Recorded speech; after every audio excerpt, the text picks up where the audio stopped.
आइए जानते हैं पूरा process, step by step process of criminal case file होने से लेके पूरा जजमेंट तक। तो आइए जानते हैं। सबसे पहले कोई भी कंप्लेंट की एफआईआर होती है पुलिस, ये मैं आपको पुलिस केस वगैरह बता रही हूँ। क्रिमिनल केस जब एफआईआर रजिस्टर होती है, या तो कोई जिसके ऊपर जो तकलीफ़ में है, जिसके ऊपर गुनाह हुआ है, वो जाके कंप्लेन करता है, या तो पुलिस खुद से कंप्लेन यानी एफआईआर रजिस्टर कर लेती है।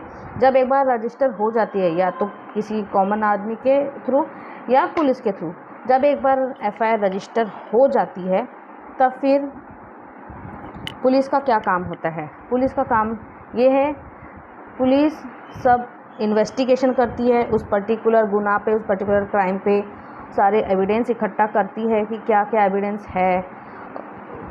उसके बाद जिसके अगेंस्ट पे गुनाह दाखिल किया गया यानी आरोपी का स्टेटमेंट लेती है, फिर उसमें गवाहों का स्टेटमेंट लेती है, विटनेस के स्टेटमेंट लेती है, और ज़रूरत पड़ती है तो वो हर जगह जाकर पूरी तरीके से इन्वेस्टिगेशन करती है कि गुनाह कैसे हुआ है, कब हुआ है, किसने किया है, क्या है, सब कुछ। आरोपी का भी वो स्टेटमेंट, सबसे पहले आरोपी का ही स्टेटमेंट लेती है।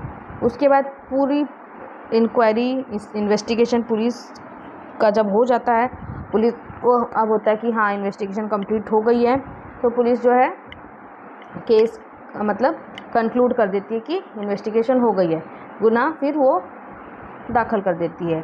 फिर वो चार्जशीट फाइल करती है। पुलिस जो है चार्जशीट फाइल करती है कोर्ट के सामने। जब इन्वेस्टिगेशन पूरी हो जाती है तो पुलिस का काम है चार्जशीट फाइल करना कोर्ट के सामने, बिफोर द कोर्ट।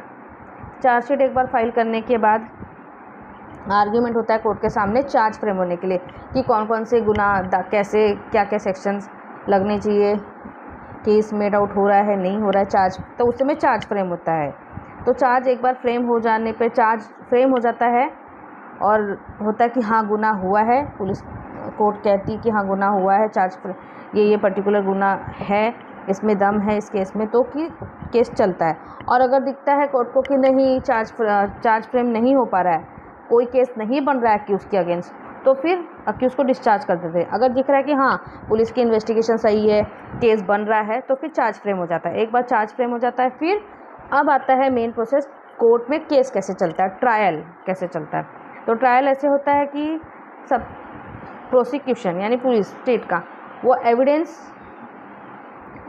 लाए जाते हैं प्रोसिक्यूशन के, मतलब जिस केस फाइल करने वाले की तरफ से जो एविडेंस होते हैं वो सारे एविडेंस कोर्ट के सामने लाए जाते हैं। क्योंकि कोई भी जब गुनाह यानी कंप्लेंट दाखिल होती है, तो जो कंप्लेन करता है, कंप्लेन को आरोपी के अगेंस्ट प्रूफ करने की जिम्मेदारी तो कंप्लेनेंट पे ही होती है। आरोपी की जिम्मेदारी नहीं है कि मैं प्रूफ करूं कि मैं गुनहगार नहीं हूं। कंप्लेंट प्रूफ करने की जिम्मेदारी कंप्लेनेंट की ही होती है। तो फिर विटनेस की अब आते हैं उस पर। विटनेस का क्रॉस एग्जामिनेशन होता है, कंप्लेनेंट का क्रॉस एग्जामिनेशन होता है, ये सारा प्रोसेस होता है। ये कंप्लेनेंट का क्रॉस एग्जामिनेशन जो होता है अक्यूज़ का आरोपी करेंगे, ठीक है। उसके बाद होता है एग्जामिनेशन, अक्यूज़ का भी होगा, विटनेस का भी होगा। उसके बाद अक्यूज़ अपने डिफेंस में, अपने बचाव में कुछ एविडेंस लाना चाहता है, अपने गवाह लाना चाहता है, तो वो भी कोर्ट में अपने डिफेंस में ला सकता है। उसका भी क्रॉस एग्जामिनेशन, फिर उसका क्रॉस एग्जामिनेशन, अक्यूज़ जो अपनी तरफ से गवाह लाएगा उसके क्रॉस एग्जामिनेशन जो है प्रोसिक्यूशन करेगी। प्रोसिक्यूशन का लॉयर मतलब कंप्लेनेंट का लॉयर करेगा।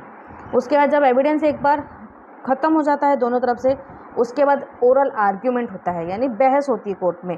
कंप्लेनेंट का लॉयर करता है, अक्यूज़ का लॉयर करता है, ओरल आर्ग्यूमेंट होता है, पूरा सबमिशन होगा कोर्ट के सामने। और अगर उस समय चाहिए तो एक रिटन आर्ग्यूमेंट, जिसको मेमोरेंडम ऑफ आर्ग्यूमेंट्स भी कहते हैं अंडर CRPC, तो वो भी दे सकते हैं कोर्ट में। उसके बाद जब एक बार आर्ग्यूमेंट हो जाता है, कोर्ट आर्ग्यूमेंट सुन लेती है, बहस हो जाती है, उसके बाद कोर्ट का काम है जजमेंट पास करना। जजमेंट में अगर कोर्ट को दिखाई दे रहा है कि केस है, केस गुनाह प्रूव हो गया है, तो वो अक्यूज़ को कन्विक्ट करेगी, मतलब सज़ा देगी, सज़ा का आदेश सुनाएगी, या तो उसको छोड़ देगी, यानी अक्विट कर देगी। तो ये है पूरा प्रोसीजर क्रिमिनल केस का।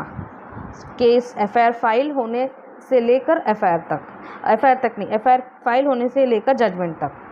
तो ये है पूरा प्रोसीजर। मैं आशा करती हूँ आप लोग को जानकारी अच्छी लगी होगी। धन्यवाद।